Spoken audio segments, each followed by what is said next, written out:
Hello guys, I am recording my first video of CA Inter Cost and Management Accounting subject. You can also refer this video for BCom. Okay, let's get started. तो सबसे पहले मैं आपको chapter 1 करा रहा हूँ, introduction to cost and management accounting. ठीक है.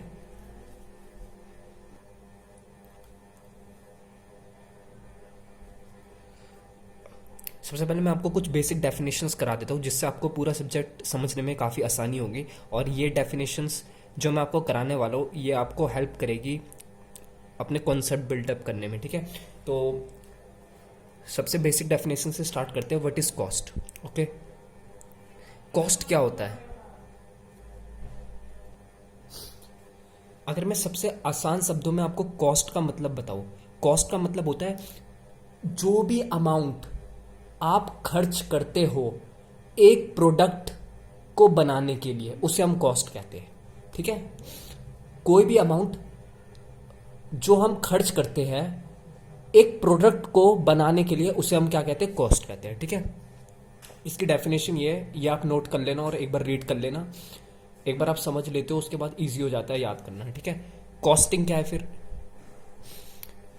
कॉस्टिंग क्या होती है, टेक्निक होती है. जैसे होता है ना किसी भी काम को करने की टेक्निक, तो कॉस्टिंग भी एक टेक्निक है. किस चीज की टेक्निक है, ऑफ असर्टेनिंग कॉस्ट. असर्टेनिंग का मतलब होता है पता लगाना.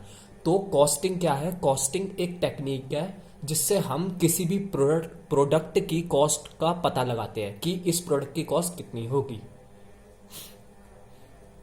Now let's get to cost accounting. Cost accounting क्या होता है. आपने सुना होगा फाइनेंशियल अकाउंटिंग.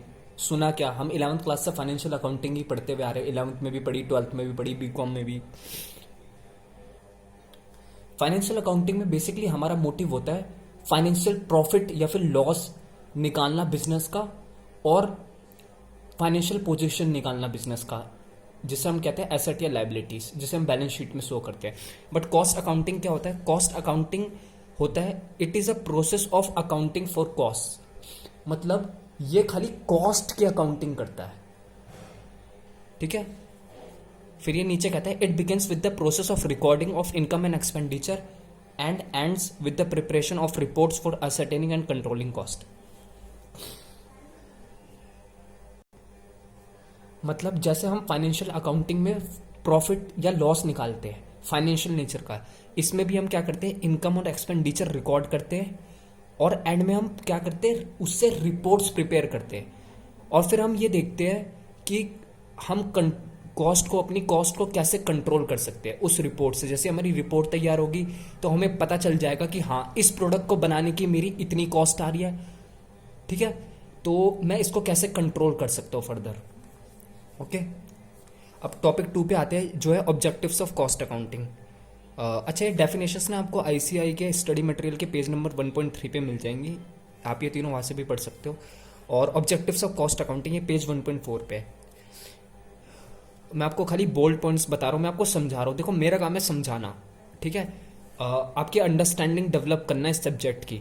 उसके बाद आपको सब कुछ खुद आसान लगेगा, आप खुद ही पढ़ के समझ लोगे. ओके. तो पहला ऑब्जेक्टिव होता है. ऑब्जेक्टिव का मतलब क्या होता है, ऑब्जेक्टिव का मतलब होता है उद्देश्य. किसी भी इंसान या किसी भी चीज को करने का उद्देश्य क्या है उसे हम ऑब्जेक्टिव कहते हैं. ठीक है. जैसे आपका उद्देश्य क्या है कि आप सीए इंटर में फर्स्ट अटेम्प्ट में पास हो जाओ. ठीक है. वैसे ये कह रहा है कॉस्ट अकाउंटिंग का उद्देश्य क्या होता है. पहला होता है असर्टेनमेंट ऑफ कॉस्ट. असर्टेनमेंट मतलब पता लगाना. सबसे पहला ऑब्जेक्टिव होता है कि मैं कॉस्ट पता तो लगाऊं किसी प्रोडक्ट की. फॉर एग्जांपल इस पेन को ले लो.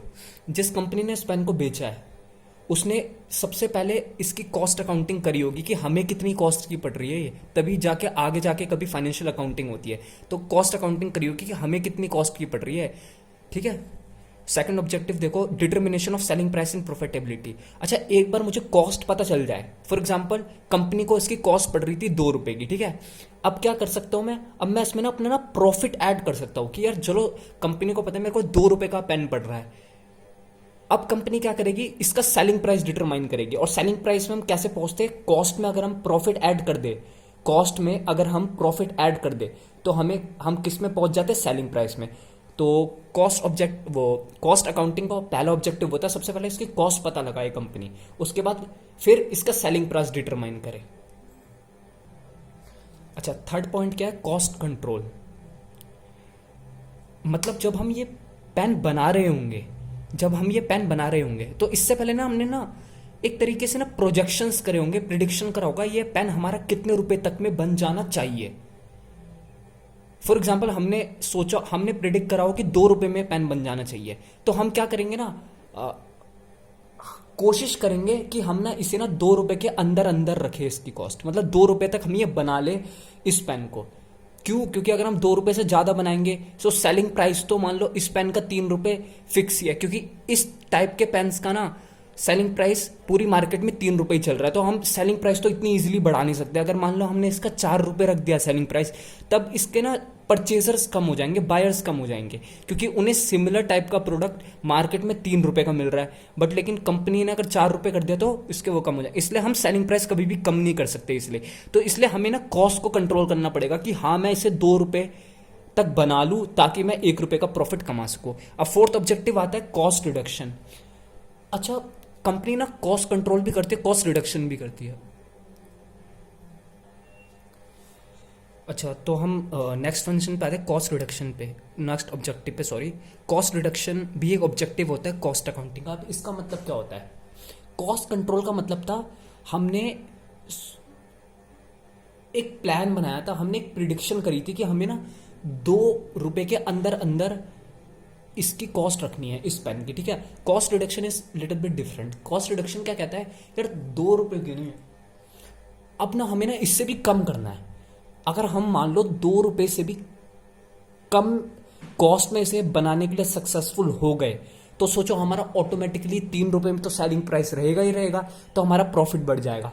इसलिए कॉस्ट रिडक्शन का मतलब होता है जो हमने स्टैंडर्ड सेट करे थे उसको भी ओवरकम, उसको भी पार कर जाना और उससे भी बेहतरीन परफॉर्मेंस दिखाना, उसे हम कहते हैं कॉस्ट रिडक्शन।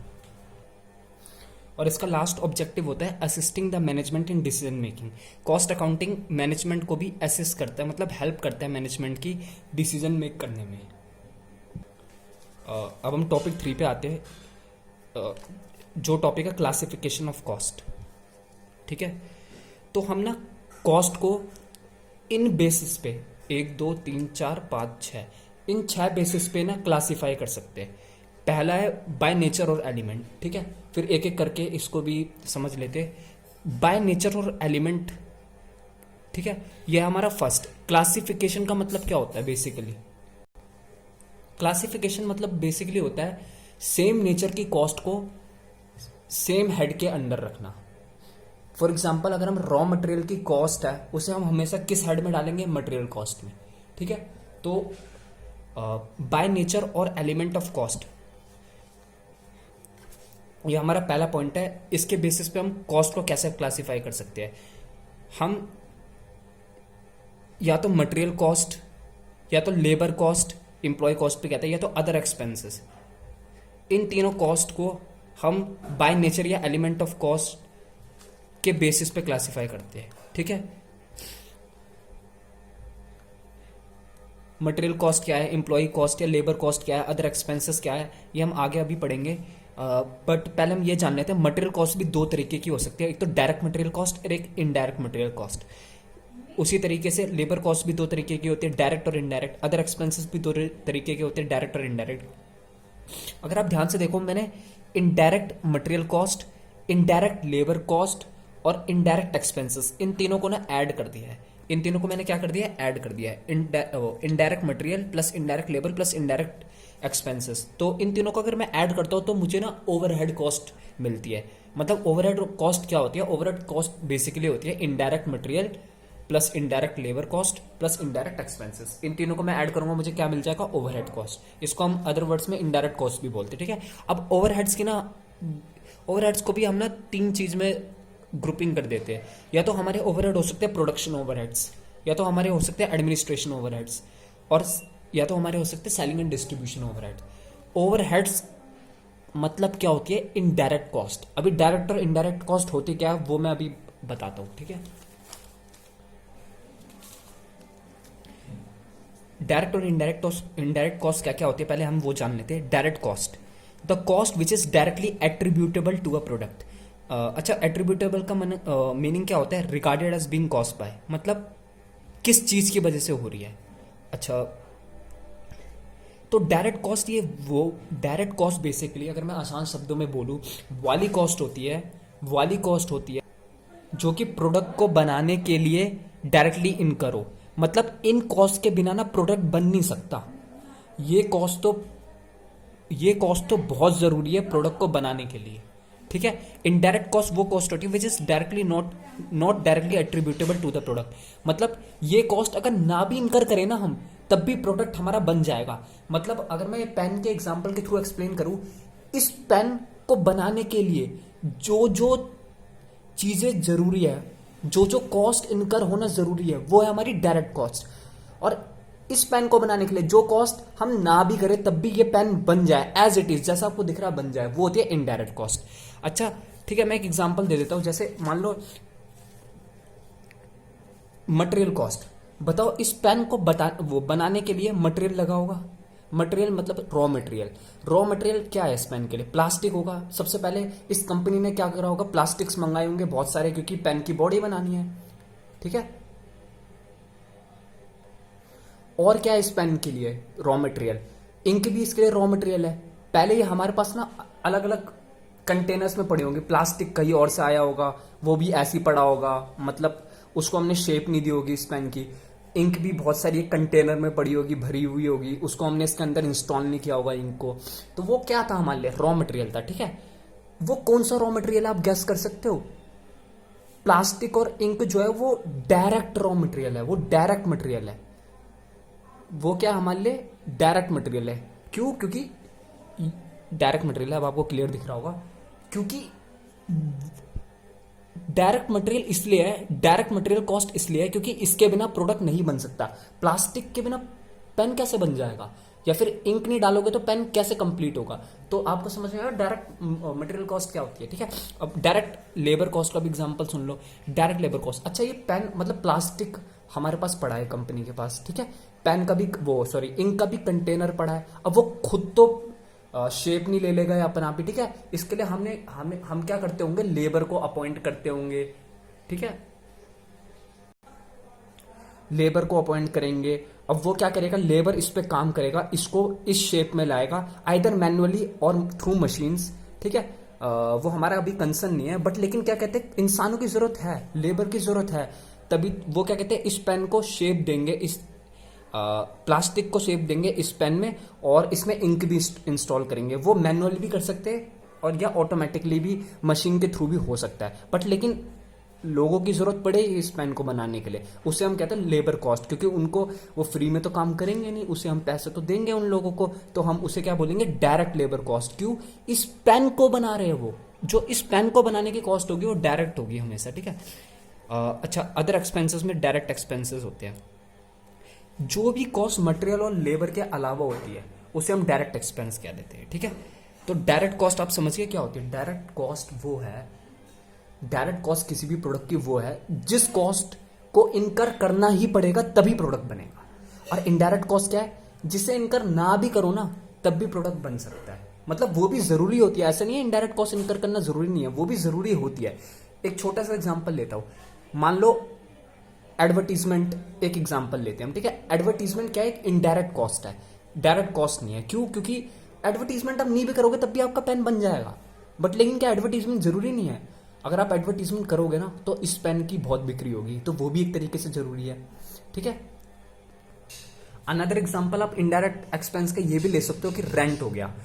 अब आपकी जो फैक्ट्री है वो मान लो आप उसके ओनर नहीं हो, ठीक है। जिस फैक्ट्री में आप अपना ये पेन बना रहे हो उसके आप ओनर नहीं हो, तो जो भी ओनर होगा वो आपसे रेंट ले रहा होगा आप अपनी फैक्ट्री देने का, तो आप उसे रेंट पे कर रहे होगे।